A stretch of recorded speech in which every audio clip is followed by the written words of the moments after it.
இப்ப நைனா நாகேந்திரன் அவர்கள் வந்து ஒரு விஷயம் சொல்லியிருக்காங்க. என்னன்னு பார்த்தீங்கன்னா, கரூர் விவகாரத்துல வந்து 41 பேர் உயிரிழந்ததற்கு செந்தில் பாலாஜி அவர்கள் தான் காரணம் அப்படின்னு சொல்லியிருக்கிறது.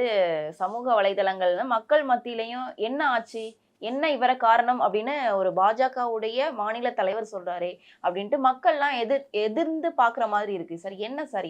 எதனால இந்த மாதிரியான விஷயங்கள வந்து நைனா நாகேந்திரன் குறிப்பிட்டு பேசியிருக்காரு? இந்த வழக்கு கரூர் மேட்டர்ல செந்தில் பாலாஜியா கூட்டத்த திரட்டுனாரு. செந்தில் பாலாஜி ஊர்ல நடந்ததுன்றதுனால அவர இணைச்சு பேசுறாங்க. இன்னும் பல விஷயங்கள் இருக்குது. அதனால இது வந்து அரசு, விஜய், நிர்வாகம் இது சம்மந்தப்பட்ட விஷயம். வழக்கு விசாரணையில இருக்கு. அதனால இது அடுத்த கட்டமா தான் பார்க்க முடியும். செந்தில் பாலாஜி போய் இடைநெரிசலை ஏற்படுத்தினாரா? இல்ல செந்தில் விஜய் பாலாஜி அவர்கள கூட்டணிக்குள்ள கொண்டு வரணும்ன்றதுக்காக இந்த மாதிரியான விஷயங்கள் மேலிடத்துல இருந்து அழுத்தம் வந்திருக்கா? அதனால இவர் பேசுறாரா? அப்படின்ற ஒரு கேள்வி கூட இருக்கே சார். இருக்கலாம். விஜய்க்கு ஆதரவாக இன்னைக்கும் பாஜக நின்னுட்டு தான் இருக்குது. சிபிஐ விசாரணையே அதுக்கு ஒரு உதாரணம். இப்போ வரைக்கும் என்டிஏ கூட பேச்சுவார்த்தை போய்கிட்டு தான் இருக்குது. அதனால செந்தில் பாலாஜி காரணன்றது அவரு சில இதெல்லாம் வந்து மற்றவங்களுடைய விஷயத்துக்கெல்லாம் நம்ம கருத்துலாம் சொல்லிட்டு இருக்க முடியாது. விசாரணையில இருக்கு.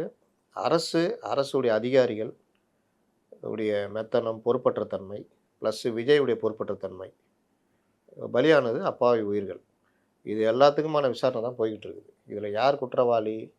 இந்த மாரி விஷயங்கள்லாம் இனிமேல் தான் தெரியும். இது ஒரு ஆக்சிடென்ட்டு, ஸ்டாம்பேடு. ஆனால் இதுக்கு பொறுப்ப சில பேர பொறுப்பா ஆக்கணும். அத தான் விசாரணை.